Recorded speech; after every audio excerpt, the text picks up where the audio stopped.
हरि ओम गुरुवे शरणम। ओम सदाशिवसमारम्भां शंकराचार्यमध्यमाम् अस्मदाचार्यपर्यन्तां वन्दे गुरुपरम्परां। श्रुतिस्मृतिपुराणानाम् आलयं करुणालयं नमामि भगवत्पाद शंकरं लोकशंकरं शंकरं शंकराचार्यं केशवं बादरायणं सूत्रभाष्यकृतौ वन्दे भगवन्तौ पुनः पुनः। गुकारस्वन्दकारो वै ऋकारस्तन्निवर्तकः अन्धकारनिरोधित्वात् गुरुरेत्यभिधीयते। ईश्वरो गुरुरात्मेति मूर्तिभेदविभागिने व्योमवद्व्याप्तदेहाय दक्षिणामूर्तये नमः। ॐ सहना भवतु सहनौ भुनक्तु सह वीर्यं करवावहै तेजस्विनावधीतमस्तु मा विद्विषावहै। ॐ शान्ति शान्ति शान्तिः। हरिः ॐ श्री गुरुभ्यो नमः। हरिः ॐ।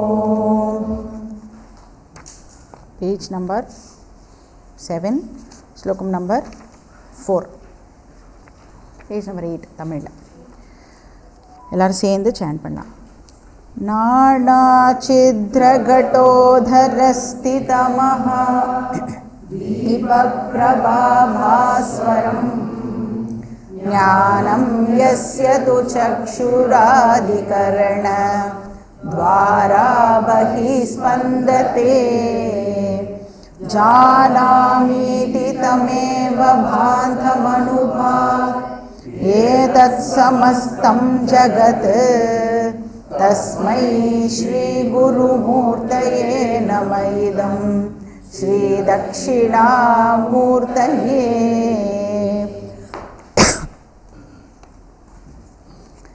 போன கிளாஸில் வந்து நாம் ஜீவாத்ம பரமாத்ம ஐக்கியம் பற்றி பார்த்தோம். பரமாத்மா அப்படிங்கிறது எப்படி ரிவீல் பண்ணப்பட்டது?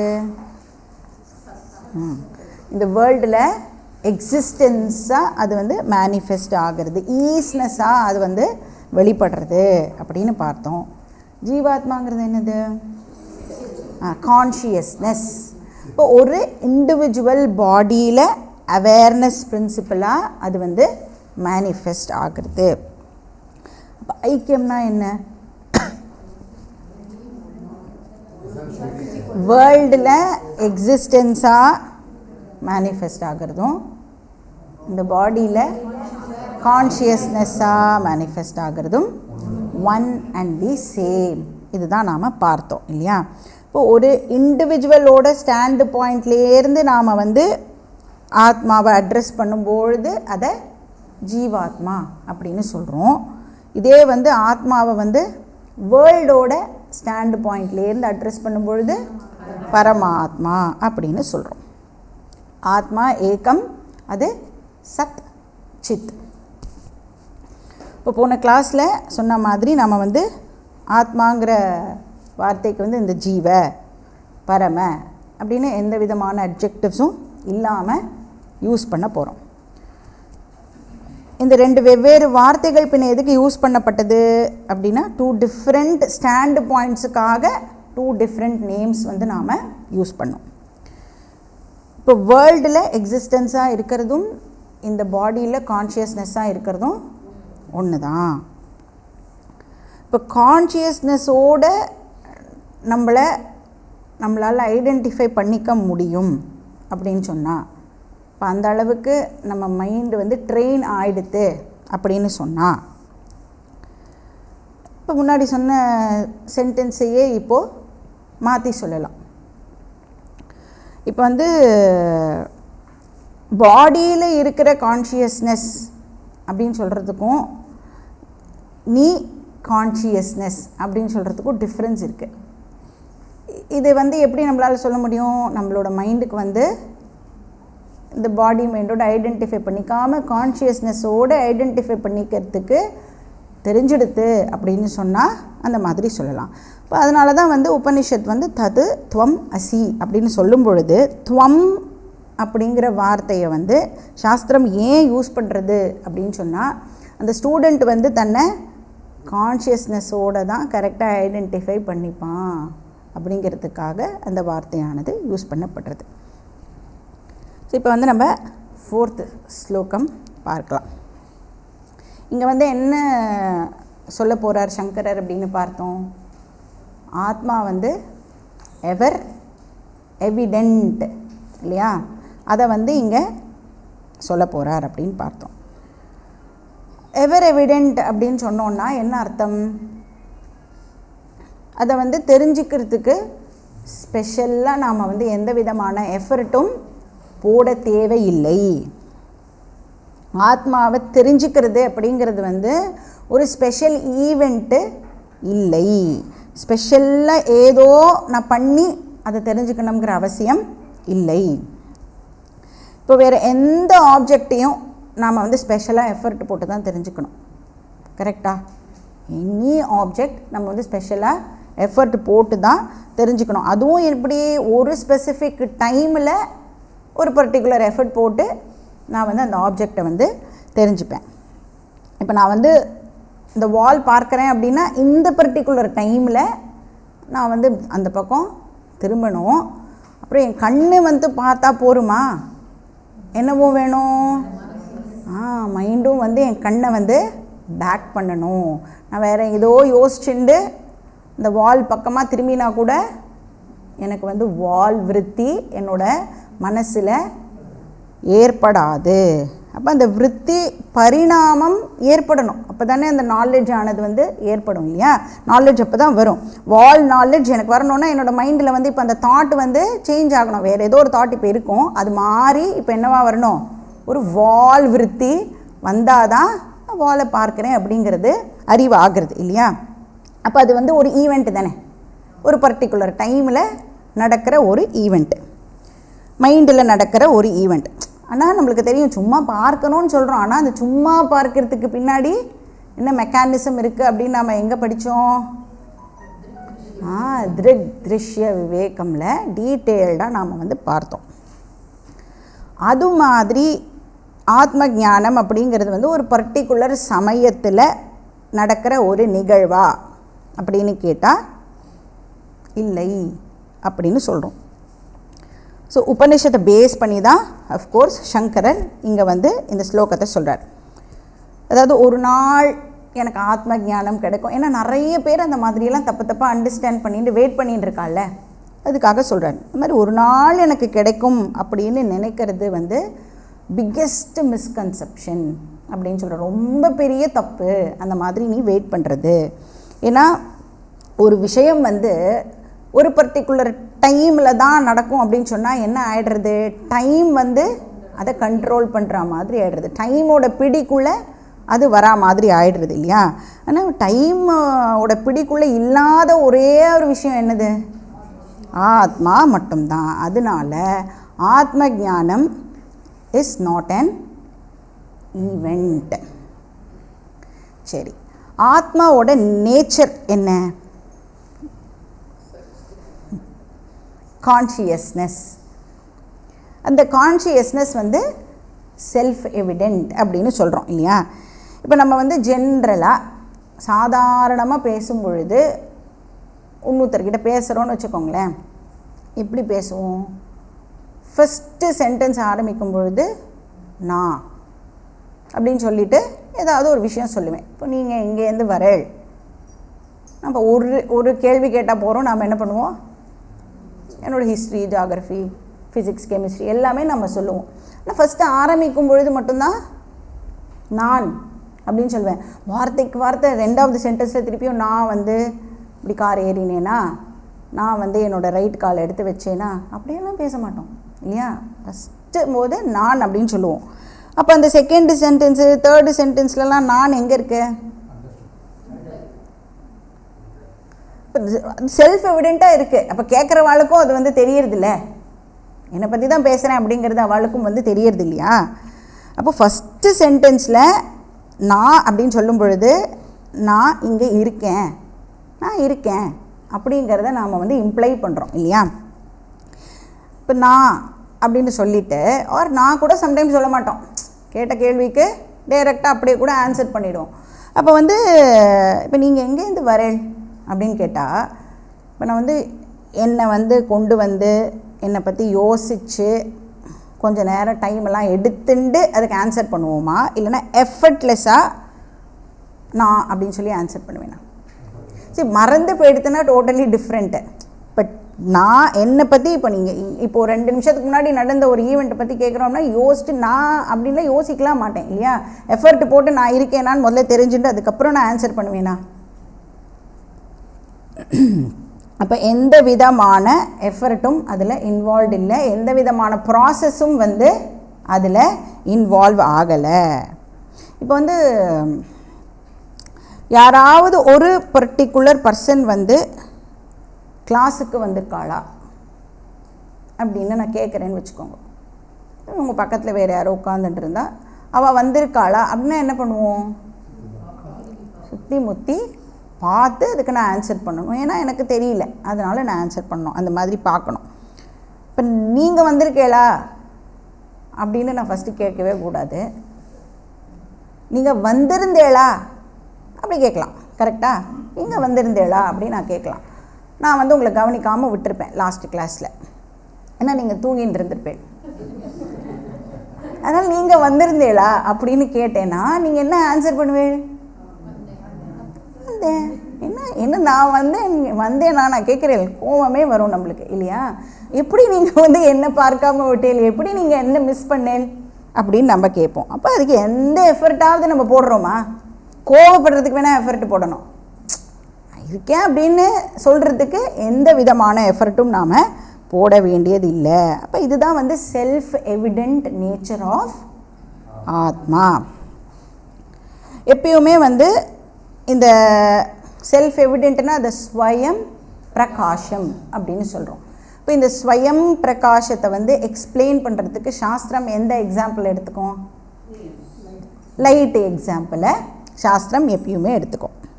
லைட்டோட கம்பேர் பண்ணி நம்மளுக்கு சொல்லிக் கொடுக்கும்.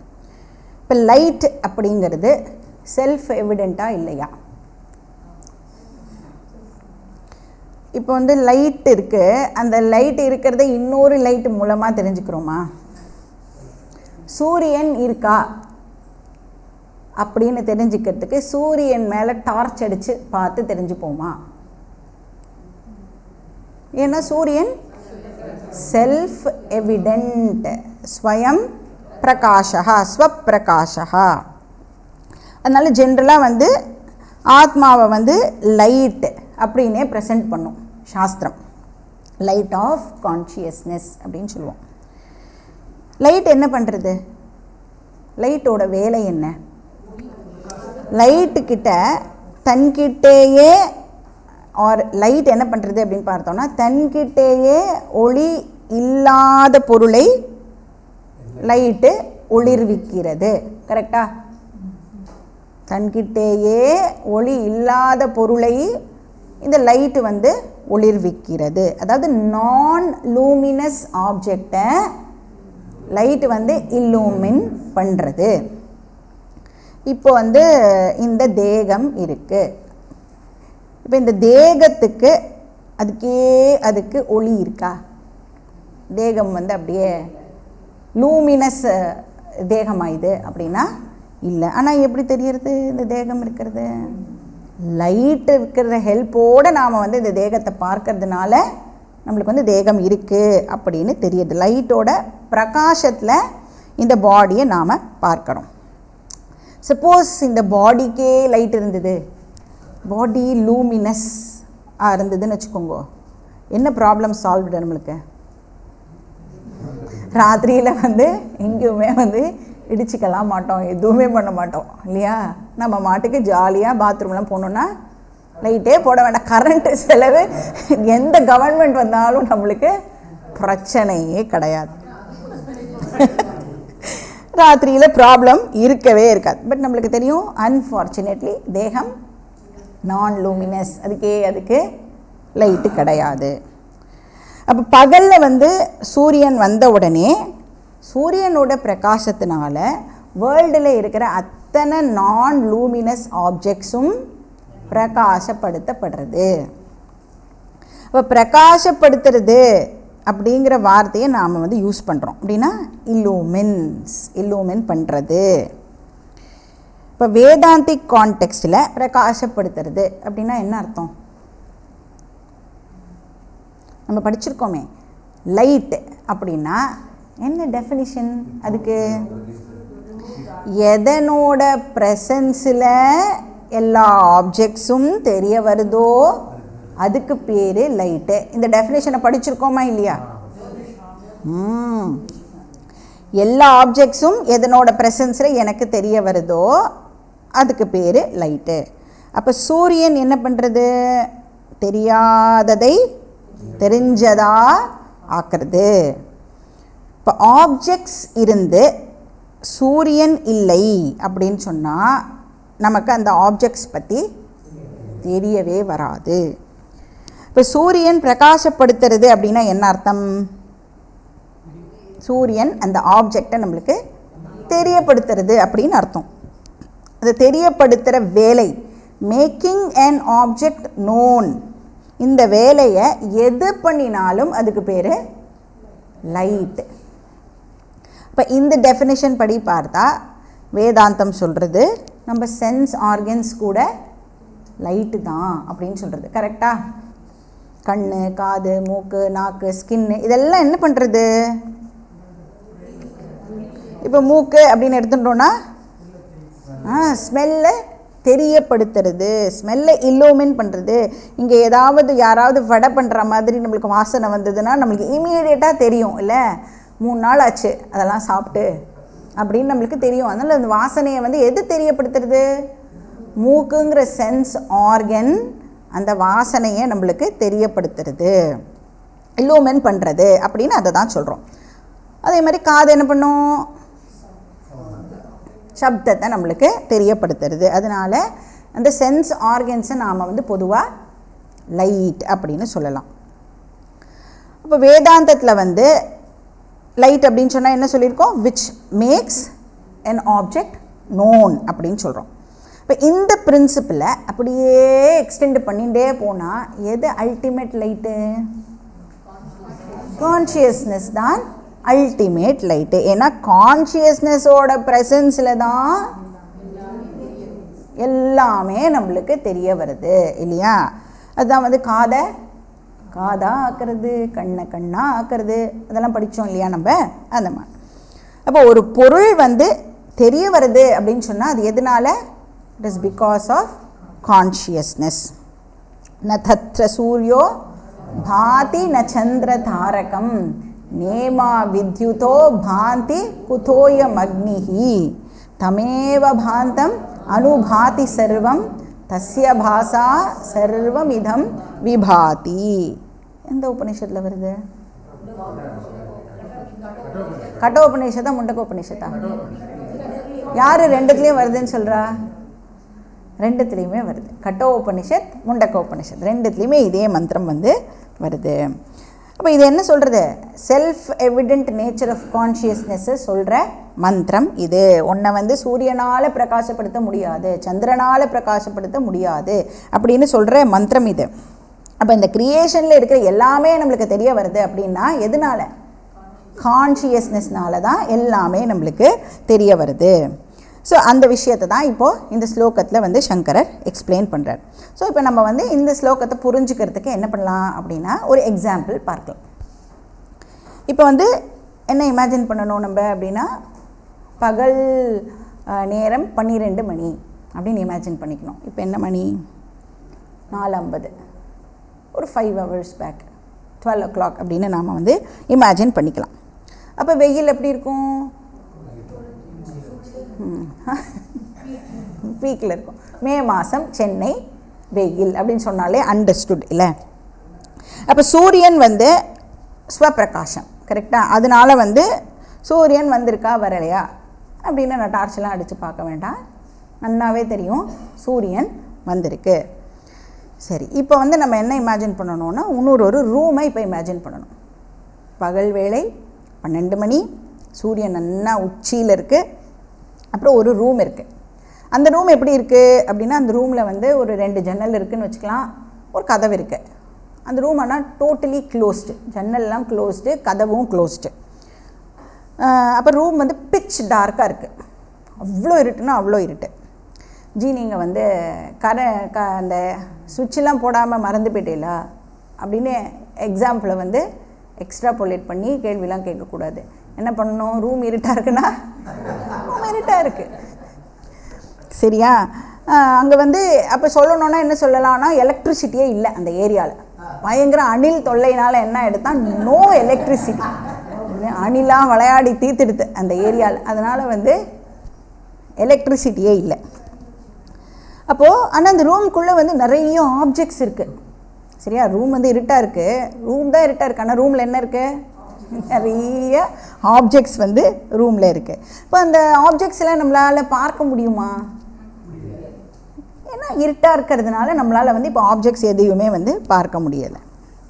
ஏன்னா நம்மளுக்கு தெரியும் ஆப்ஜெக்ட்டுக்கு அதுக்கு லைட் இல்லை, அதுக்கு லைட் இல்லாத காரணத்தினால நம்மளால் வந்து அதை பார்க்க முடியலை. ஆனால் ஆப்ஜெக்ட் இருக்கா? இருக்குது. இப்போ they exist but they do not shine, கரெக்டா?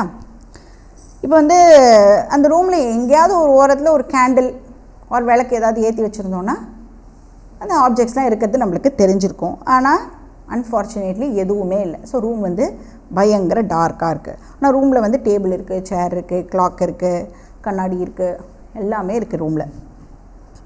அப்போ நம்ம என்ன பண்ணுறோம், ஒரு ஜன்னக்கதவை திறக்கிறோம்.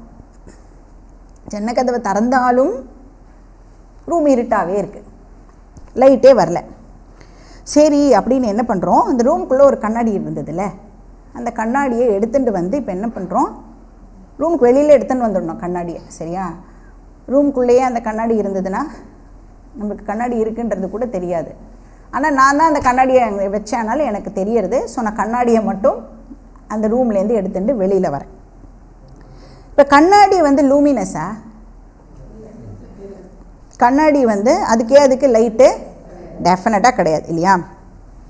இப்போ அந்த கண்ணாடியை வெளியில் எடுத்துன்னு வந்து என்ன பண்ணுறேன் அப்படின்னா, சூரியன் எங்கே இருக்கோ அதுக்கு கீழே சூரியனை பார்த்தா மாதிரி இப்போ அந்த கண்ணாடியை நான் வைக்கிறேன். இப்போ நம்மளுக்கு தெரியும் கண்ணாடிக்கு ஒரு பெக்யூலியர் நேச்சர் இருக்குது. என்ன பண்ணும் அது, அந்த கண்ணாடி முன்னாடி என்ன வச்சாலும் அது ரிஃப்ளெக்ட் பண்ணும். இப்போ நம்ம வந்து சூரியனை பார்த்தா மாதிரி அந்த கண்ணாடியை வச்சுருக்கிறதுனால அந்த கண்ணாடியில் இப்போ என்ன இருக்கும், பிரதிபிம்ப சூரியன் இருக்கும். இப்போ அந்த கண்ணாடியோட சர்ஃபேஸ் வந்து ரொம்ப ரொம்ப ஸ்மூத்தாக ரொம்ப ரிஃபைண்டாக இருக்கும், இல்லையா? அதனால அந்த பிரதிபலிப்பும் எப்படி இருக்கும், ரொம்ப பிரைட்டாக இருக்கும், பிரில்லியண்ட்டாக இருக்கும் அந்த ரிஃப்ளெக்ஷன், சரியா? இப்போது அந்த சூரியனுடைய ரிஃப்ளெக்ஷன் கண்ணாடியில் விழுந்த உடனே அந்த மிரர் இப்போது என்ன ஆயிடுறது, லூமினஸ் மிரராக ஆயிடுறது. நான் லூமினஸாக இருந்த மிரர் சூரியனுடைய ரிஃப்ளெக்ஷன் பட்ட உடனே இப்போ என்ன ஆயிடுறது, லூமினஸ் மிரராக ஆயிடுறது. அது என்ன ஆயிடுறதுன்னா அதுக்கிட்டேயே லைட் இருக்கிற மாதிரி இப்போது அது ஆயிடுறது, இல்லையா? ஆனால் அதோட லைட் இருக்கே அது அதுக்கு சொந்தமானது இல்லை, அது கடன் வாங்கின லைட்டு, சூரியன்கிட்டே இருந்து கடன் வாங்கின லைட்டு. இப்போ அது கடன் வாங்கின லைட்டுனால இப்போ கண்ணாடி என்ன ஆகிடுறது, ஒரு இலுமினேட்டராக இப்போது மாறிடுறது. அப்போ கண்ணாடி செகண்டரி லைட் ஆகிடுறது. ப்ரைமரி லைட் எது, சூரியன் ப்ரைமரி லைட்டு. இப்போ கண்ணாடி வந்து செகண்டரி லைட்டாக ஆகிடுறது. ஏன் அதை செகண்டரின்னு சொல்கிறோம், ஏன்னா அதுக்கிட்ட ஒரிஜினல் லைட்டு இல்லை, அது கடன் வாங்கிறது லைட்டை. ஓகே, இப்போ நம்ம என்ன பண்ணுறோம், அந்த கடன் வாங்கின லைட்டோடு இருக்கிற கண்ணாடியை லைட்டாக டில்ட் பண்ணுறோம். So what ever degree 45 degree ஒரு டிகிரிக்கு டில்ட் பண்ணோம் அப்படின்னு சொன்னால், இப்போது ஆல்ரெடி நம்ம ஜன்னக்கதவை திறந்து வச்சுருக்கோம், பார்த்தோம்ல இருட்டாக இருந்தது. அதனால் இப்போ அது அந்த கண்ணாடியை டில்ட் பண்ணினதுக்கப்புறமா என்ன ஆகிடுறது, அந்த ஜன்னல் வழியாக இப்போது இந்த கண்ணாடியில் இருக்கிற ரிஃப்ளெக்டட் லைட்டு உள்ள ரூமுக்குள்ளே பாஸ் ஆன் ஆகிறது. இப்போ ஒரு ரே ஆஃப் லைட் உள்ளே போகிறது. அப்போ இந்த ரே ஆஃப் லைட் வந்து அந்த ரூம்குள்ளே போய் ஆப்ஜெக்ட்ஸ் மேலே பட்ட உடனே என்ன ஆகிறது, என்னெல்லாம் ஆப்ஜெக்ட்ஸ் இருக்கோ அதெல்லாம் இப்போ எனக்கு ஒன்று ஒன்றா தெரிய வருது. நான் என்ன பண்ணுறேன், அந்த மிரரை வந்து வேறு வேறு டைரெக்ஷனில் திருப்பி என்னெல்லாம் ஆப்ஜெக்ட்ஸ் இருக்குது அப்படின்னு நான் வந்து சுற்றி பார்க்குறேன். எல்லா ஆப்ஜெக்ட்ஸும் எனக்கு தெரிய வருது. இப்போ கேள்வி, அந்த ரூமை பிரகாசப்படுத்தினது கண்ணாடியா இல்லை சூரியனா? யார் இலுமினேட்டர்? இப்போ வந்து அதாவது இலுமினேட்டர் யார் நான் கேட்டிருக்கேன் இல்லையா. இப்போ வந்து நீங்கள் வந்து கண்ணாடி தான் ரூமை வந்து பிரகாசப்படுத்திட்டு அப்படின்னு ஆன்சர் பண்ணுறேன்னு வச்சுக்கோங்க. நான் சொல்லுவேன், இந்த எக்ஸ்பெரிமெண்ட்டை நடுராத்திரி ட்ரை பண்ணி பாரு அப்படி சொல்லுவேன். அப்போனா நம்ம என்ன ஆன்சர் பண்ணுவோம், சூரியன் தான் பிரகாசப்படுத்திட்டு அப்படின்னு சொல்லுவோம். ஓ, சூரியன் தான் ரூமை பிரகாசப்படுத்திட்டா கண்ணாடியை ரிமூவ் பண்ணிவிடு அப்படின்னு சொல்லுவேன். இப்போ என்ன ஆகும், கண்ணாடியை ரிமூவ் பண்ணால் என்ன ஆகும், மறுபடியும் ரூமு இருட்டாயிடும். அப்போ சூரியனால் டைரெக்டாக ரூமுக்குள்ளே என்டர் ஆக முடியாது. வெறும் சூரியனாலையும் பிரகாசப்படுத்த முடியாது, வெறும் கண்ணாடினாலையும் பிரகாசப்படுத்த முடியாது. அப்போ எப்போ ஆப்ஜெக்ட்ஸ் எல்லாம் நம்மளுக்கு தெரிய வருது, சன் அண்ட் மிரர் காம்பினேஷனில் தான் நம்மளுக்கு எல்லா ஆப்ஜெக்ட்ஸும் தெரிய வருது, பிரகாசப்படுத்தப்படுறது. இப்போ எப்படி வந்து ஒரு குழந்தை பிறக்கணும் அப்படின்னா அதுக்கு அம்மா அண்ட் அப்பா காரணமாக இருந்தால் தான் ஒரு குழந்தை வரும் இல்லையா. ஆனால் நம்ம என்ன பண்ணுவோம், ஒரு பர்டிகுலர் கான்டெக்ஸ்ட்டில் அந்த அப்பாவுக்கு வந்து ஏதாவது 1-2 நல்ல குணம் தப்பி தவறி இருந்ததுன்னா, அந்த குழந்தை அது இன்ஹெரிட் பண்ணியிருந்ததுன்னா அப்பாவை போனால் போகிறது அப்படின்னு சொல்லி நம்ம உங்களை மாதிரியே இருக்கான் பையன் அப்படின்னு சொல்லுவோம் இல்லையா. பாதி நேரம் வந்து அப்பாவோட பேடு விஷயத்தை தான் வந்து இப்படியே இருக்கான் அப்படியே இருக்கான் திட்டுவோம். சரி போனால் போகிறது ஏதோ 1 or 2 times சொல்லுவோம். பட் அம்மாவோட குணம் எப்பவுமே. ஸோ அந்த மாதிரி என்ன பண்ணுவோம், ஒரு சமயத்தில் அப்பாவை உயர்த்தி பேசுவோம், ஒரு சமயத்தில் அம்மாவை உயர்த்தி பேசுவோம். ஆனால் அவன் 2 பேரும் தான் அந்த குழந்தைக்கு வந்து டெஃபினட்டாக காரணமாக இருக்கணும் இல்லையா. அது மாதிரி இந்த ரெண்டும் தான், இந்த ரெண்டுத்தோட காம்பினேஷனில் தான் ஆப்ஜெக்ட்ஸ் எல்லாமே வந்து பிரகாசப்படுத்தப்படுறது. ஆனால் சில சமயம் நாம் வந்து மிரரோட ரோலை அப்படியே க்ளோரிஃபை பண்ணி பேசுவோம், சில சமயம் சூரியனோட ரோலை நாம் க்ளோரிஃபை பண்ணி பேசுவோம். ஸோ ஒரு நேரத்தில் ஒரு பர்டிகுலர் ரோலை மட்டும் எம்ஃபசைஸ் பண்ணி நாம் வந்து பேசுவோம். ஆனால் ரெண்டுமே கண்டிப்பாக இருந்தாகணும். இப்போ எப்படி வந்து எம்ஃபசைஸை நம்ம வந்து ஷிஃப்ட் பண்ணுறது, நாம் யூஸ் பண்ணுற வார்த்தையை பொறுத்து அந்த முக்கியத்துவமும் வந்து இப்போ மாறும். இப்போ கண்ணாடிக்கு வந்து முக்கியத்துவம் கொடுக்குறேன் அப்படின்னு சொன்னால், கண்ணாடியோட ரோலுக்கு இம்பார்ட்டன்ஸ் கொடுக்கணும் அப்படின்னா என்ன சொல்லுவோம், கண்ணாடி தான் இந்த ரூமை பிரகாசப்படுத்திட்டு but with the help of sun. கண்ணாடி தான் பிரகாசப்படுத்திட்டு ஆனால் சூரியனோட ஹெல்ப்போட கண்ணாடி வந்து பிரகாசப்படுத்திட்டு. அப்போ சூரியனை பின்னாடி வச்சுப்போம், ஏன்னா இப்போ நம்மளுடைய எம்ஃபசிஸ் மிரரை இப்போ நம்ம வந்து புகழணும். ஆனால் சூரியன் இல்லாமல் பண்ண முடியாது. ஸோ என்ன பண்ணுறோம், சூரியனை கொஞ்சம் பின்னாடி வச்சுக்கிறோம், பேக்ட்ராப்பில் வச்சுட்டு சூரியனோட ஹெல்ப்போட மிரர் வந்து பிரகாசப்படுத்துறது அப்படின்னு சொல்கிறோம். எப்படி நீங்கள் அப்படி சொல்கிறீர்கள் அப்படின்னு கேட்டால் அதுக்கு எக்ஸ்ப்ளனேஷன் நம்மளால் கொடுக்க முடியும். எப்படி மிரர் வந்து பிரகாசப்படுத்திட்டு, சூரியன்கிட்டேருந்து மிரர் வந்து லைட்டை கடன் வாங்கி அது வந்து அந்த ரூமை பிரகாசப்படுத்திட்டு அப்படின்னு நாம் சொல்லுவோம். அப்போ அது செகண்டரி லைட்டாக இருந்து ரூமை வந்து பிரகாசப்படுத்திட்டு அப்படின்னு நாம் சொல்லுவோம். இப்போ இதில் வந்து கண்ணாடிக்கு எம்ஃபசைஸ் கொடுக்குறோம் இல்லையா, இதில் ஒரு தப்பும் இல்லை. பட் கண்ணாடியையே நாம் ரிமூவ் பண்ணிட்டோம் அப்படின்னு சொன்னால் சூரியன் இருந்தாலும் ரூமு இருட்டாகவே தான் இருக்கும். சரி, இப்போ என்ன பண்ணலாம், நம்மளோட எம்ஃபசிஸை வந்து சூரியனுக்கு வந்து இப்போ ஷிஃப்ட் பண்ணலாம். அது எப்படி ப்ரெசென்ட் பண்ணுறது? இப்போ சென்டென்ஸில் வந்து சப்ஜெக்டை மாற்றணும். மிரர் இருந்த இடத்துல இப்போது சூரியனை போடணும் இல்லையா? இப்போ மிரர் இல்லுமின் பண்ணுறதுன்னு சொல்லக்கூடாது, ஆனால் சூரியன் இல்லுமின் பண்ணுறது, சூரியன் பிரகாசப்படுத்துறது அப்படின்னு சொல்லலாம். ஆனால் நம்மளுக்கு தெரியும் கண்ணாடியோட ஹெல்ப்பு இல்லாமல் சூரியனால் பிரகாசப்படுத்த முடியாது. அப்போ கண்ணாடியோட ரோலை வந்து நாம் அக்னாலஜ் பண்ணியே ஆகணும் இல்லையா? அப்போ என்ன சொல்லிடுவோம், நம்ம கண்ணாடிக்கு என்ன ரோல் கொடுத்துருவோம்? நம்ம கண்ணாடிக்கு மீடியம் அப்படின்னு ஒரு ரோலை இப்போ நாம் கொடுத்துடுவோம் இல்லையா? கண்ணாடி வழியாக ஆர் கண்ணாடி மூலமாக சூரியன் வந்து ரூமை வந்து இல்லுமின் பண்ணுறது, பிரகாசப்படுத்துறது. பட் இருக்கிறது ஒரே ஒரு லைட்டு தான், ஒரிஜினல் லைட்டு ஒன்று தான். ஆனால் அது என்ன பண்ணுறது, மிரர் மூலியமாக டார்க் ரூமை வந்து பிரைட்டன் அப் பண்ணுறது. அப்போ நம்ம வந்து சூரியனை வச்சு பேசும் பொழுது செகண்டரி லைட்டு அப்படின்னு சொல்ல வேண்டிய அவசியமே இங்கே கிடையாது இல்லையா? ஒரிஜினல் லைட்டை வச்சே நம்ம வந்து சென்டென்ஸை வந்து ஃபினிஷ் பண்ணிடலாம். இன்னும் நம்ம வந்து ஆக்சுவலி இங்கே வந்து வேதாந்தா பாயிண்ட்டுக்கே வரல. இப்போ வந்து இந்த ரூமில் நாம் வந்து ஒரு ஆப்ஜெக்டையும் பார்க்குறோம் அப்படின்னு சொன்னால் எதனால் அது வந்து பார்க்க முடியறது நம்மளால்? அது பிரைட்டாக இருக்கிறதுனால என்னால் அந்த ஆப்ஜெக்டை பார்க்க முடியாது, பளிச்சுன்னு தெரியுறது இல்லையா?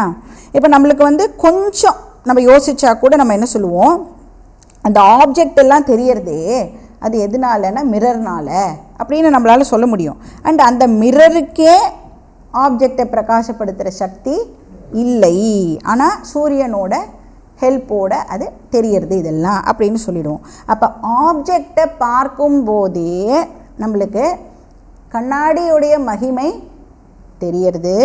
அந்த கண்ணாடி இன்டர்ன் சூரியனோட ரோலை நம்மளுக்கு ஞாபகப்படுத்துறது. கரெக்டாக? ஒரு ஆப்ஜெக்டை பார்க்கும் பொழுதே அந்த மிரருடைய ரோலும் நம்மளுக்கு தெரிய வருது. மிரர் இன்டர்ன் என்ன சொல்கிறது, இப்போ நான் இல்லைப்பா இதுக்கு ரீசன் ஒரிஜினல் ஒன்று இருக்குது அப்படின்றதையும் நம்மளுக்கு வந்து அது ஞாபகப்படுத்துறது. அப்போ நாம் பார்க்குற ஒவ்வொரு ஆப்ஜெக்டும், அந்த இருட்டு ரூமில் பார்க்குற ஒவ்வொரு ஆப்ஜெக்டும் நம்மளுக்கு ஒரிஜினல் சூரியனுடைய மகிமையை ரிவீல் பண்ணுறது. கரெக்டாக? இப்போ சூரியன் இருக்கா, எனக்கு வந்து ப்ரூஃப் காட்டுங்கோ, யாருமே கேட்க மாட்டான் நம்மளை. யாராவது கேட்பாளா? யாருமே கேட்க மாட்டான். இப்போ டார்க் ரூமில் எல்லாத்தையும் பார்க்குறோமே, அதுதான் சூரியன் இருக்கிறதுக்கான ப்ரூஃப். தம் பாந்தம் அனுபாதி சர்வம். அப்போ ஒவ்வொரு நான் லூமினஸ் ஆப்ஜெக்டும் வந்து ஷைன் ஆகிறது அப்படின்னு சொன்னால், ஷைன் ஆகிறதுனா லைட் அப் ஆகிறது அப்படின்னா சூரியனால், அதாவது செல்ஃப் லூமினஸ் சூரியனால் ஒரு ஆப்ஜெக்டும் வந்து ஷைன் ஆகிறது. ஸோ இதுதான் எக்ஸாம்பிள். இப்போ நம்ம வேதாந்திக் பார்ட்டுக்கு வருவோம். இப்போ ஆத்மாவை நாம் எதோட கம்பேர் பண்ணுவோம்? சூரியனோட நாம் கம்பேர் பண்ணுவோம். ஆனால் ஆத்மா சூரியன் கிடையாது. கரெக்டா? ஆத்மாவை சூரியனுக்கு கம்பேர் பண்ணுறோம். எப்படி சூரியனுக்கு சொந்தமாக லைட் இருக்கோ அது மாதிரி ஆத்மாவுக்கும் சொந்தமாக லைட்டு இருக்குது. கான்ஷியஸ்னஸ் அப்படின்னு அதனால தான் சொல்கிறோம் செல்ஃப் எவிடென்ட் ஸ்வபிரகாஷா. அப்போ ஒவ்வொரு இண்டிவிஜுவல் மைண்டையும் நாம் வந்து இப்போ எதோட கம்பேர் பண்ணலாம்? கண்ணாடியோடு நாம் வந்து கம்பேர் பண்ணலாம். அப்போ இந்த மொத்த வேர்ல்டு இருக்கே அதை எதோட கம்பேர் பண்ணலாம்? டார்க் ரூமோட நாம் வந்து கம்பேர் பண்ணலாம். கரெக்டாக? ஆப்ஜெக்ட்ஸும் ரைட்டு தான். அப்போ வந்து இந்த ரெண்டு விஷயத்தினால தான், ஒன்று வந்து கண்ணாடி மாதிரி இருக்கிற மைண்ட், அதுக்கப்புறம் கண்ணாடி மாதிரி இருக்கிற அந்தக்கரணம், இன்னொன்று சூரியன் மாதிரி இருக்கிற ஆத்மா. ஆத்மா அண்ட் அந்தக்கரணம் ரெண்டும் சேர்ந்து தான் இந்த வேர்ல்டை எக்ஸ்பீரியன்ஸ் பண்ணுறதுக்கு ஹெல்ப் பண்ணுறது இல்லையா? எப்படி சூரியனும் கண்ணாடியும் சேர்ந்து இருட்டு ரூமை வந்து இலூமின் பண்ணுறதோ அது மாதிரி இப்போ வந்து ஏதாவது ஒன்றை வந்து நம்ம எம்ஃபசைஸ் பண்ணி சொல்லுவோம் அப்படின்னு சொன்னோம் இல்லையா. இப்போ மிரர் சூரியனோட ஹெல்ப்போட இருட்டு ரூமை பிரகாசித்தது அப்படின்னு சொல்லலாம். அது மாதிரி இப்போ வந்து மைண்டுக்கு சொல்லணுன்னா என்ன சொல்லலாம், மைண்டு வந்து கான்ஷியஸ்னஸோட ஹெல்ப்போட இந்த உலகத்தை இலூமின் பண்ணுறது அப்படின்னு நாம் சொல்லலாம். எப்படி வந்து மைண்டு ஆத்மா கிட்டேருந்து கான்ஷியஸ்னஸை கடன் வாங்குகிறது? எப்படி கண்ணாடி வந்து சூரியன்கிட்டேருந்து லைட்டை கடன் வாங்கித்தோ அதே மாதிரி வந்து அந்தக்கரணம் வந்து கான்ஷியஸ்னஸ் கிட்டேருந்து லைட்டை கடன் வாங்கி இந்த வேர்ல்டை வந்து நம்மளுக்கு பிரகாசப்படுத்துறது. இப்போ மைண்டை வந்து எம்ஃபசைஸ் பண்ணி சொல்லும் பொழுது அதுக்கு பேர் பிரமாதா, நோவர். அந்தக்கரணம் தானே தெரிஞ்சுக்கிறது எல்லாத்தையும் இல்லையா. அப்போ இந்த வேர்ல்டில் இருக்கிற எல்லாத்தையும் வந்து தெரிஞ்சுக்கிறது அந்தக்கரணம். ஸோ நோவர். இப்போ ஆத்மாவோட ஹெல்ப்போட தெரிஞ்சுக்கிறது, ஆத்மாவோட ப்ரெசன்ஸில் நாம் எல்லாத்தையும் எக்ஸ்பீரியன்ஸ் பண்ணுறோம். இதையே வேறு விதமாக நம்ம ப்ரெசென்ட் பண்ணணும் அப்படின்னு சொன்னால் மைண்டு பிரகாசப்படுத்துறது அப்படின்னு சொல்லாமல் ஆத்ம சைத்தன்யம் தான் இந்த வேர்ல்டை வந்து பிரகாசப்படுத்துறது அப்படின்னு சொன்னோன்னா இப்போ டெஃபினட்டாக நம்ம வந்து மிரரோட ரோலையும் இந்த இடத்துல வந்து அக்னாலேஜ் பண்ணி ஆகணும் இல்லையா. மிரர் ரொம்ப இம்பார்ட்டண்ட். அதனால என்ன சொல்லுவோம், அந்த கரணம் அப்படிங்கிற உபாதி மூலமாக இந்த கான்ஷியஸ்னஸ் வந்து அதாவது ரிஃப்ளெக்டட் மீடியம், ரிஃப்ளெக்ஷன் மீடியம் மூலமாக கான்ஷியஸ்னஸ் வந்து இந்த ஹோல் வேர்ல்டை பிரகாசப்படுத்துறது அப்படின்னு சொல்லுவோம். இப்போ மைண்ட் அப்படிங்கிற இன்ஸ்ட்ருமெண்ட்டை ரிமூவ் பண்ணிட்டா இப்போ என்ன ஆகும், கண்ணாடியை ரிமூவ் பண்ணிட்டா என்ன ஆகும், சூரியன் இருக்கும், கான்ஷியஸ்னஸும் இருக்கும், ஆனால் ரூமு எப்படி இருக்கும், டார்க்காகவே இருக்கும். அப்போ கண்ணாடி மாதிரி தான் மைண்டு அப்படின்னு நாம் சொல்லிட்டோம். மிரர் இருக்கும்போது ஆத்மா இந்த உலகத்தை தெரியப்படுத்துறது, மைண்டு மிரர் இருக்கும்போது ஆத்மா இந்த உலகத்தை வந்து தெரியப்படுத்துறது. மைண்டு மிரர், நான் வந்து மைண்டு மிரரை கவுத்து வச்சுட்டேன் அப்படின்னு சொன்னால் அப்படின்னா என்ன அர்த்தம், மைண்டு தூங்கி போயிடுதுனா, இப்போல்லாம் யாரும் தூங்க மாட்டேன்னு நினைக்கிறேன். மைண்டு தூங்கி போயிடுதுன்னா என்னாகும், உலகம் இருட்டாக ஆயிடுறது, ஆறதா இல்லையா. அப்போ ஆத்மா இருக்குமா இருக்காதா, அப்போது ஆத்மா இருக்கும். ஏன்னா ஆத்மா செல்ஃப் எவிடென்ட் கண்டினியூஸாக இருந்துகிட்டே இருக்கும். ஆனால் வேர்ல்டு வந்து டார்க் ஆகிடுறது. ஏன்னா ராத்திரியில் தூங்குறேன், அதனால டார்க் ஆகிடுறது. எத்தனை பேர் 12 மணிக்கு தூங்கினேன், அப்போ எப்படி இருந்தது, பகல் 12 மணிக்கு தூங்கினோம்ல கிளாஸ் போது, அப்போ எப்படி இருந்தது, வேர்ல்டு இருட்டாக இருந்தது இல்லை. ஏன்னா வந்து கிளாஸ் வந்து கொஞ்சம் அப்படியே புரியாத மாதிரி இருந்ததுன்னா மைண்ட் என்ன சொல்லும், எப்படி இருந்தாலும் புரிய போகிறது இல்லை, லைட்டாக வந்து தூங்கிக்கலாம், கண்ணை மூடிட்டு தியானத்தில் கிளாஸ் கேட்குறோன்னு நினச்சிப்பா, நோ ப்ராப்ளம் இல்லையா. நீங்கள் தூங்குறீங்களா, தியானத்தில் இருக்கீங்களா, நீங்கள் என்ன மைண்டில் வந்து என்ன ஓட்டம் ஓடுறது எல்லாமே எனக்கு தெரியும். சரி, இப்போ வந்து அப்படி வந்து ஒரு 10 நிமிஷம் கூட நம்ம கண்ணை அப்படி அசந்து தூங்கி போயிட்டோம் அப்படின்னு சொன்னால் பிரைட்டாக இருக்கிற வேர்ல்டு கூட என்ன ஆகிடுறது, டார்க்காக ஆகிடுறது இல்லையா. இப்போ வந்து அந்த நேரத்தில் ஆத்மா வந்து ஜடமாக மாறிடுறதா, அதுக்கு வந்து லைட்டு வந்து போகும், அது லைட்டாக அதுக்கிட்ட லைட்டு வரும்போது அது வந்து வேர்ல்டை பிரகாசப்படுத்துறது, லைட்டு வந்து ஆஃப் ஆகும்போது வேர்ல்டை வந்து பிரகாசப்படுத்தாமல் போயிடும். அப்படியா, ஏன் இந்த கொஸ்டின் கேட்குறோம் அப்படின்னா, நியாயா ஃபிலாசபின்னு ஒரு ஃபிலாசபி இருக்குது, அப்படி தான் சொல்கிறது. அது தூங்கும் போது என்ன ஆகிடுமா, ஆத்மா வந்து இனர்ட் ஆகிடுமா, ஜடம். மூச்சின்னு இருக்கும்போது தான் அது சேத்தனம், தூங்கி போயிட்டால் அது ஜடம் அப்படின்னு ஒரு ஃபிலாசபி இருக்குது, நியாயா ஃபிலாசபி சொல்கிறது. ஆனால் நாம் என்ன சொல்கிறோம், நாம் சொல்லலை, வேதம் என்ன சொல்கிறது, உபனிஷத் என்ன சொல்கிறது? ஆத்மா வந்து சூரியன் மாதிரி ஸ்வப்பிரகாசம். மீடியம் க்ளோஸ் ஆகிடுறதுனால வேர்ல்டு வந்து டார்க் ஆகிடுறது, அவ்வளோதான்.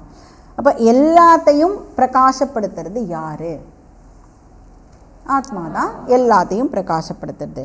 அதனால் நாம் வந்து எப்போ எதை தெரிஞ்சுட்டாலும் சப்த ஸ்பரிஷ ரூப ரச கந்த எதை தெரிஞ்சுட்டாலும், எதனுடைய ஞானமும் அது எந்த நாலேஜாக இருந்தாலும் அது இன்டைரக்டாக எதை ரிவீல் பண்ணுறது? ஆத்மாவோட ப்ரெசன்ஸை அது ரிவீல் பண்ணுறது, சித்தோட ப்ரெசன்ஸை ரிவீல் பண்ணுறது. சித் கிம் ஞான ஸ்வரூபா. அப்போ எதை வந்து அதுக்கு முன்னாடி வச்சாலும் அது என்ன பண்ணும்? எனக்கு தெரியறது அப்படின்னு அதை பிரகாசப்படுத்திகிட்டே இருக்கும். அதுதான் அது ஞானஸ்வரூபம். எனக்கு இது தெரியறது அப்படிங்கிறதும் தெரியறது, எனக்கு தெரியலை அப்படிங்கிறதும் எனக்கு தெரியறது இல்லையா? அதுதான் அவேர்னஸ் பிரின்சிபிள்.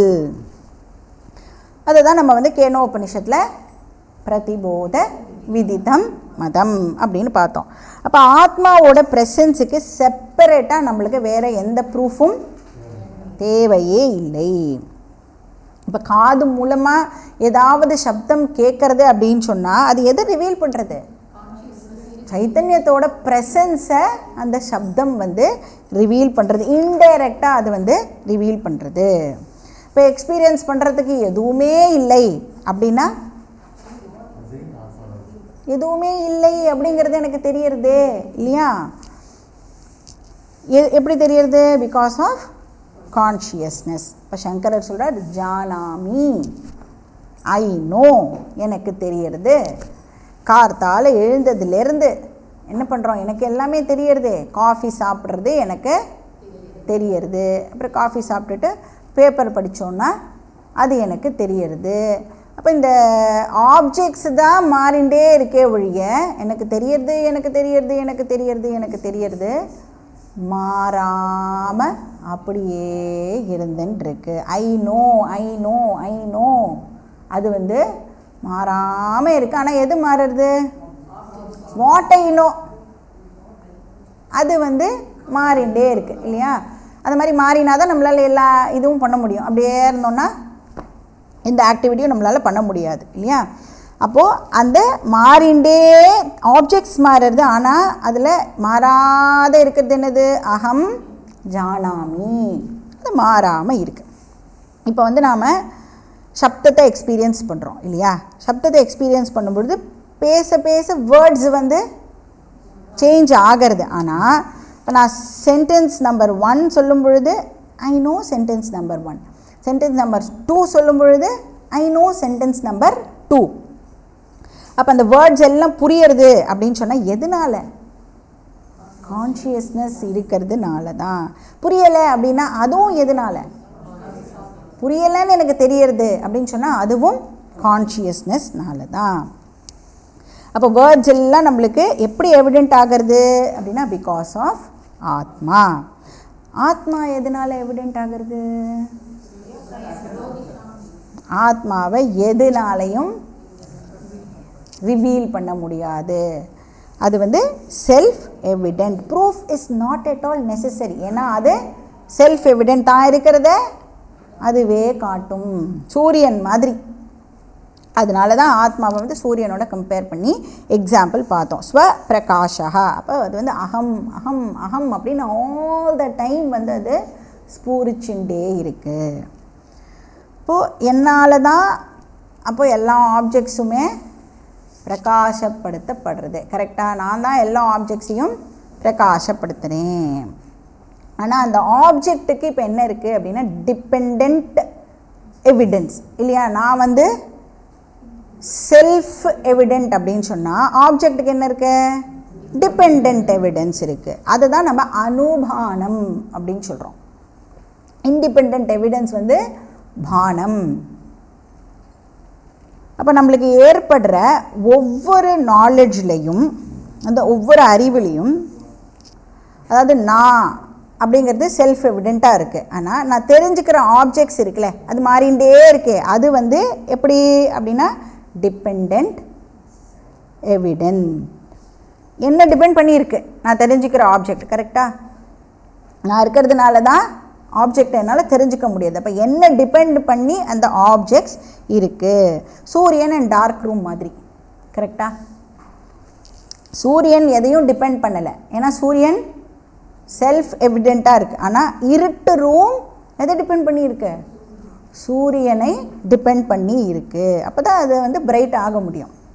இப்போ இங்கே சங்கரர் வந்து சூரிய வெளிச்சத்தை வந்து எக்ஸாம்பிளாக எடுத்துக்காமல் வேறு ஒரு லைட் எக்ஸாம்பிளையும் நம்மளுக்கு கொடுக்குறார். ஆல்மோஸ்ட் சேம் தான், ஒரு சின்ன மாடிஃபிகேஷன். என்ன பண்ணுறார் அப்படின்னா, இந்த ஹோல் பாடி இருக்குல்ல, இந்த ஹோல் பாடியை வந்து இப்போ ஒரு பானை அந்த மாதிரி இமேஜின் பண்ண சொல்கிறார். ஒரு பானையாக, இல்லை வேலை பானை எடுத்துன்னு வந்தேன், பானையாக இமேஜின் பண்ண சொல்கிறார் நம்மளோட பாடியை. நம்ம பாடி எதுலேருந்து வந்திருக்கு? மண்ணிலேருந்து வந்திருக்கு. ஸோ பானையோடு கம்பேர் பண்ணுறதுல ஒரு தப்பும் இல்லையே, அதனால தான் கம்பேர் பண்ணுறார். இப்போ வந்து பாடி வந்து பாட் மாதிரி அப்படின்னு சொன்னால், இப்போ இந்த பானையோட உடம்புக்குள்ளே என்ன வைக்கணும் அப்படின்னா ஒரு பிரைட்டு லைட்டை வைக்கணும். ஒரு பிரகாசமான ஒரு லைட் வந்து இப்போது வைக்கப்பட்டிருக்கு. அந்த லைட்டு தான் என்னது? ஆத்மா. அப்புறம் பானையில் வந்து என்ன பண்ணணும் அப்படின்னா நிறைய ஓட்டைஸ் இருக்குது, துவாரங்கள். அதெல்லாம் என்னது? நம்மளுடைய சென்ஸ் ஆர்கன்ஸ். அப்போ எத்தனை ஓட்டை போடணும் பானையில்?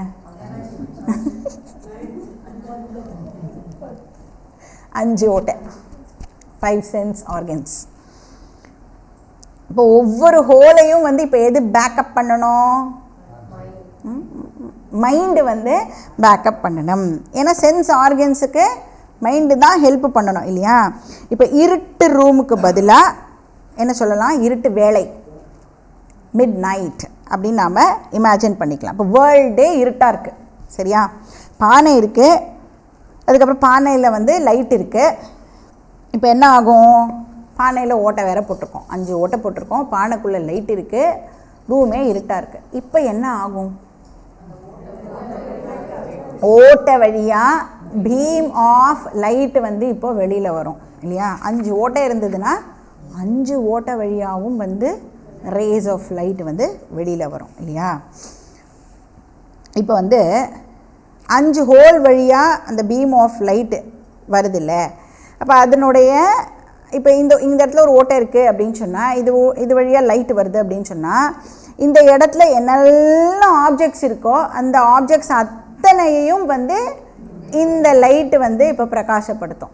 அது மாதிரி இப்போ இந்த டைரெக்ஷனில் ஒரு ஹோல் இருந்ததுன்னு சொன்னால், அது வழியில் என்னெல்லாம் ஆப்ஜெக்ட்ஸ் இருக்கோ அது அத்தனையும் வந்து இந்த ரே ஆஃப் லைட் வந்து பிரகாசப்படுத்தும். அப்போ நான் வந்து ஆத்மாவாகிய நான் மைண்ட் / சென்ஸ் ஆர்கன்ஸ் மூலமாக என்ன பண்ணுறேன்? போன எக்ஸாம்பிளில் வெறும் மைண்டு மட்டும் பார்த்தோம். இப்போ இந்த எக்ஸாம்பிளில் சங்கரர் வந்து சென்ஸ் ஆர்கன்ஸையும் வந்து கூட சேர்த்துட்டுருக்கார், அவ்வளோதான். இப்போ அது மூலமாக நான் என்ன பண்ணுறேன்? இந்த 5 பீம் ஆஃப் லைட்டை வந்து அனுப்புகிறேன். சக்ஷு பிரகாஷः, ஸ்ரோத்ர பிரகாஷः, ரசன பிரகாஷः, கிராண பிரகாஷः, த்வக் பிரகாஷः. இப்படி 5 பீம் ஆஃப் லைட் மூலமாக இப்போ இந்த டார்க் வேர்ல்டில் எந்த போர்ஷன் எல்லாம் அந்த லைட்டு கீழே வருதோ அந்த போர்ஷன் எல்லாம் அப்படியே வந்து இப்போது தெரிஞ்சுட்டே வரும் நம்மளுக்கு. 5 பீம் ஆஃப் லைட் அந்த என்ன சொல்லுவா, அந்த ஏரியாக்குள்ளே எதெல்லாம் வருதோ அதெல்லாம், அந்த ரேஞ்சுக்குள்ளே எதெல்லாம் இருக்கோ அதெல்லாம் வந்து பிரகாசப்படுத்தப்படும். இப்போ வந்து எனக்கு வேர்ட்ஸ் வந்து கேட்குறது, சப்தம் ஜானாமி அப்படின்னு சொன்னால் எதனால் எனக்கு தெரியறது? கான்ஷியஸ்னஸ் இருக்கிறதுனால எனக்கு தெரியறது. கான்ஷியஸ்னஸ் செல்ஃப் எவிடென்ட், ஆனால் சப்தம் கான்ஷியஸ்னஸை டிபெண்ட் பண்ணி எவிடென்ட் ஆகிறதுனால அது டிபெண்டன்ட்லி எவிடென்ட். அது மாதிரி பாக்கி 4 வந்து நாம் போட்டுக்கணும். அப்போ நாம் என்னெல்லாம் தெரிஞ்சுக்கிறோமோ அதில் அந்த நான் வந்து செல்ஃப் எவிடெண்ட்டாக இருக்கேன், தெரிஞ்சுக்கிற விஷயங்கள் என்ன டிபெண்ட் பண்ணி இருக்குது. இப்போ ஸ்லோகம் என்ன சொல்கிறது? யஸ்ய ஞானம், யஸ்ய அப்படின்னா ஆத்மனஹா, ஆத்மனஹா ஞானம், ஆத்ம பிரகாசத்துவம் ஒரு ஆத்மாவோட லைட் வந்து பாஸ்வரம், பாஸ்வரம்னா ரொம்ப ரொம்ப ப்ரில்லியண்ட், ரொம்ப பிரைட் லைட்டாக அது இருக்குது. அதனால் வந்து இந்த லாங் பீம் ஆஃப் லைட்டை வந்து க்ரியேட் பண்ண முடியும் அப்படின்னு சொல்கிறது. ஸோ தட் தூரக்கே இருக்கிற நட்சத்திரம் கூட அதால் பிரகாசப்படுத்தப்படுறது. ஸோ அவ்வளோ ரேடியண்ட்டாக இருக்கான், அவ்வளோ ப்ரில்லியண்ட்டாக இருக்குது. பாஸ்வரம்னா ரொம்ப ப்ரில்லியண்ட், பிரைட் அப்படின்னு அர்த்தம். ஸோ நானா சித்ர கடோதர ஸ்தித மகா தீப பிரபா, ஒரு மகா தீப பிரபா, ஒரு பெரிய விளக்கு, பிரபானா ரொம்ப வெளிச்சம் வருது அப்படின்னு அர்த்தம்.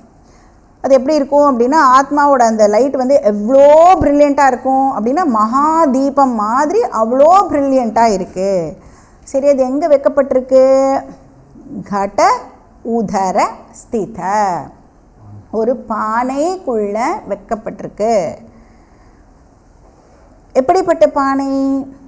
நானா சித்ர, நானானா மெனி அப்படின்னு அர்த்தம், சித்ரனா ஓட்டை, துவாரம். ஸோ பலவிதமான ஓட்டைகளுடன் கூடிய பானை. ஸோ 5 ஹோல்ஸ் இருக்கிற பானைன்னு நாம் எடுத்துக்கிறோம்.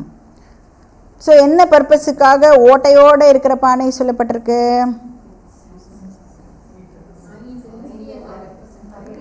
அந்த உள்ளுக்குள்ளே இருக்கிற விளக்குடைய ஸ்வ பிரகாசத்தை ரிவீல் பண்ணுறதுக்காக ஓட்டையோடு இருக்கிற பானை வந்து சொல்லப்பட்டிருக்கு இல்லையா? இப்போ இங்கே என்ன ப்ராப்ளம் அப்படின்னா அந்த விளக்கு இருக்குல்ல, இதுக்குள்ளே இருக்கிற விளக்கு ஸ்வப்பிரகாசம். அதனால் வந்து ஆனால் என்ன பண்ண முடியாதுன்னா டைரெக்டாக இருட்டு ரூமை பிரகாசப்படுத்த முடியாது. கரெக்டாக? விளக்கு இது உள்ளே இருக்குது, விளக்கு ஸ்வப்பிரகாசம், செல்ஃப் எவிடென்ட்டு. விளக்கு இருக்கிறதுக்கு நான் வேறு ஏதோ ஒரு விளக்கை வச்சு பார்க்க வேண்டாம். ஆனால் அந்த இதுக்குள்ளே இருக்கிற விளக்குனால டைரெக்டாக இருட்டு ரூமை பிரகாசப்படுத்த முடியாது. அதனால என்ன பண்ணுறது? பாட்டோட கோஆப்ரேஷன் அந்த விளக்குக்கு இப்போது தேவை இல்லையா? அப்போ பாட்டும் கொஞ்சம் கோஆப்ரேட் பண்ணாதான் அந்த விளக்குனால் டார்க் ரூமை வந்து லைட் அப் பண்ண முடியும். அதனால் பாட்டில் என்ன பண்ணியிருக்கோம்? ஓட்டைகள் போட்டிருக்கோம். இப்போ விளக்கும் இருக்குது, துவாரங்களும் இருக்குது. இப்போ துவாரங்கள் இல்லாமல் வெறும் விளக்கு மட்டும் இருந்தாலும் நோ யூஸ். துவாரங்கள் இருக்குது, விளக்கு இல்லை அப்படின்னாலும் நோ யூஸ் இல்லையா? அப்போ என்ன ஆகுறது? இந்த உள்ளே இருக்கிற விளக்கு வந்து இந்த துவாரங்கள் வழியாக ஆப்ஜெக்ட்ஸை வந்து இல்லுமின் பண்ணுறது. அந்த ரேஞ்சுக்குள்ளே என்னெல்லாம் ஆப்ஜெக்ட்ஸ் வந்து வருதோ அதை எல்லாத்தையும் அது வந்து இல்லுமின் பண்ணுறது. ஸோ இப்போ வந்து எனக்கு பின்னாடி என்ன இருக்குது அப்படின்னு என்னால் தெரிஞ்சுக்க முடியுமா? திரும்பி பார்த்தா தான் தெரிஞ்சுக்க முடியும். இல்லை நான் வந்து அந்த எக்ஸாம்பிளில் சொன்ன மாதிரி மகா யோகியாக இருக்கணும், அப்போ தான் தெரியும். இல்லைனா என்னால், ஏன்னா என்னோடய கண் அப்படிங்கிற அந்த பீம் ஆஃப் லைட்டு அந்த ரேஞ்சுக்குள்ளே என்ன இருக்கோ அதை மட்டும்தான் தெரிஞ்சுக்க முடியும். பின்னாடி கண் இல்லை, அதனால் என்னால் பின்னாடி என்ன இருக்குன்னு தெரிஞ்சுக்க முடியும். இதே என் பின்னாடி யாராவது உட்காந்து பேசினா அது வந்து என்னுடைய காதுகளுக்கு ரொம்ப நன்னா கேட்கும். ஏன்னா அது காது அப்படிங்கிற ஹோலோட ரேஞ்சு இன்னும் கொஞ்சம் வியாபகத்தன்மை வந்து அதுக்கு ரொம்ப ஜாஸ்தியாக இருக்கிறதுனால அதுக்காக வந்து சென்னையில் பேசினா இங்கே எனக்கு கேட்குமா? கேட்காது இல்லையா? ஓரளவுக்கு கொஞ்சம் தூரத்தில் பேசினா கூட நம்மளால் வந்து அதை கேட்க முடியும். இப்போ வாசனை ஏதாவது வருது அப்படின்னு சொன்னால் அது அகெயின் ஸ்மெல்லிங் ரேஞ்சுக்குள்ளே இருந்தது அப்படின்னு சொன்னால் அதை வந்து என்னால் பிரகாசப்படுத்த முடியும். அப்போ வந்து மூக்கோ மைண்டோ அதை தெரியப்படுத்தலை. யார் தெரியப்படுத்துகிறா? நான் ஆகிய சைத்தன்யம்தான் அதை பிரகாசப்படுத்துகிறேன். ஸோ ஆத்மனஹா ஞானம், அது வந்து ஒரு பிரைட் லைட், 5 துவாரங்கள் இருக்கிற பானைக்குள்ளே அது வைக்கப்பட்டிருக்கு. ஸோ எஸ்ய ஞானம் நானாச்சித்திர கடோதர ஸ்தித மகாதீப பிரபாபாஸ்வரம் அஸ்தி. நானானா மினி அப்படின்னு சொல்லியாச்சு இல்லையா? இப்போ நாம் வந்து 5ன்னு போட்டுக்கிறோம். சித்ரனா ஓட்டை பார்த்தோம், கடனா பானை, உதர அப்படின்னா லிட்ரல் மீனிங் வந்து வயறு அப்படின்னு அர்த்தம். பானையோட வயத்துக்குள்ளே தான் லைட்டு வைக்கிறோம். ஸோ உள்ளுக்குள்ளே அப்படின்னு வச்சுக்கலாம். ஸ்திதானா வைக்கப்பட்டிருக்கு. மகாதீபம் அப்படின்னா பெரிய தீபம் வந்து வைக்கப்பட்டிருக்கு. அப்புறம் பிரபாபாஸ்வரம் அப்படின்னா அதனுடைய ஒளி எப்படி இருக்கான், ரொம்ப ரொம்ப பிரைட்டாக பிரகாசமாக இருக்குது. அப்புறம் என்ன ஆகிறது, தத்தோ சக்ஷுராதி கரண துவாரா பஹி ஸ்பந்ததே. தத்து அப்படின்னா அந்த பிரைட் கான்ஷியஸ்னஸ் இருக்கே, பஹி ஸ்பந்ததே வெளியில் வந்து எமர்ஜ் ஆகிறது. அதாவது இதெல்லாம் உடனே இமேஜின் பண்ண கான்ஷியஸ்னஸ் அப்படியே மூவ் ஆகி அப்படியே அந்த ஓட்ட வழியாக வெளில வருது. கான்ஷியஸ்னஸ் மூவ் ஆகுமா, ஏன் மூவ் ஆகாது? ஸோ சும்மா இதெல்லாம் வந்து ஒரு ஃபிகரேட்டிவ் எக்ஸ்ப்ரெஷன், சரியா? ஆஸ் தோ அப்படி புரிஞ்சுக்கணும் அதை. ஸோ எப்படி வந்து வெளியில் வருதான், பஹிஹி எது மூலமாக, சக்ஷுராதி கரண, அந்த கரணங்கள் இருக்கு இல்லையா, 5 சென்ஸ் ஆர்கன்ஸ் இருக்குல்ல, சக்ஷு ஆதி எக்ஸெட்ரா, அந்த 5 ஹோல்ஸ் வழியாக கண்ணு காது மூக்கு நாக்கு ட்வக் ஸ்கின், அது வழியாக அந்த 5 பீம் ஆஃப் லைட்ஸ் வந்து பஹிஹி ஸ்பந்தத்தே வெளில வருது. அப்புறம் என்ன ஆகுறது, ஒவ்வொரு பீமும் வந்து ஒரு ஆப்ஜெக்ட் மேலே விழுறது படுறது. இப்போ ஒரு பீம் வந்து சப்த ஆப்ஜெக்ட் மேலே விழும், ஒரு பீம் வந்து ரசன ஆப்ஜெக்ட் மேலே விழும். அந்த மாதிரி 5 சென்ஸ் ஆர்கன்ஸும் வந்து ஒரு ஆப்ஜெக்ட் மேலே விழும். அந்த லைட்டு வந்து அந்த ஆப்ஜெக்ட் மேலே விழுந்த உடனே என்ன ஆகிறது, இட் பிகம்ஸ் நோன், எனக்கு அது தெரிய வருது. அந்த நான் லூமினஸ் லூமினஸ் ஆகிறது. ஐ நோ, எனக்கு தெரியறது அப்படின்னு சொன்னால் என்ன அர்த்தம், இட் பிகம்ஸ் நோவபிள். இப்போ நாம் எல்லோரும் வந்து ஒருத்தருக்கு ஒருத்தர் தெரியறோம் அப்படின்னு சொன்னால் என்ன அர்த்தம், லைட்டு எல்லா இடத்துலையும் பர்வேட் ஆகி இருக்குது. இப்போ லைட் வந்து ஒன்றும் நம்மளோட ஸ்கின்னோட ப்ராப்பர்ட்டி கிடையாது இல்லையா. அப்போ வந்து லைட்டு எல்லா இடத்துலையும் பர்வேட் ஆகி இருக்குது. அப்போ என்ன பண்ணுறது, ஸ்கின்னு வந்து அது ரிஃப்ளெக்ட் பண்ணுறது, அதனால் நம்மளால் வந்து ஒருத்தர் வந்து பார்த்துக்க முடியறது. அப்போ நான் வந்து ஒரு ஆப்ஜெக்டை பார்க்குறேன் அப்படின்னு சொன்னால் ஆல் பர்வேடிங் கான்ஷியஸ்னஸ்னால அந்த ஆப்ஜெக்ட் எனக்கு தெரிய வருது, தெரிஞ்சுக்கிறேன். ஐ நோ தி ஆப்ஜெக்ட் அப்படின்னு சொல்கிறேன். அப்போது நான் தெரிஞ்சுக்கிற ஒவ்வொன்றுத்துலேயும் ஒரு மாறாத செல்ஃப் எவிடென்ட் கான்ஷியஸ்னஸ் பார்ட், அப்புறம் மாறிண்டே இருக்கிற object part are dependently evident object part இருக்குது. இதுதான் பானம் அனுபானம். பாக்கி டீட்டெயில்ஸ் நம்ம நெக்ஸ்ட் கிளாஸில் பார்க்கலாம். ஓம் பூர்ணமதః பூர்ணமிதம் பூர்ணாத் பூர்ணமுதச்யதே பூர்ணஸ்ய பூர்ணமாதாய பூர்ணமேவாவசிஷ்யதே. ஓம் சாந்தி சாந்தி சாந்தி. हरिः ओम श्री गुरुभ्यो नमः. हरिः ओम.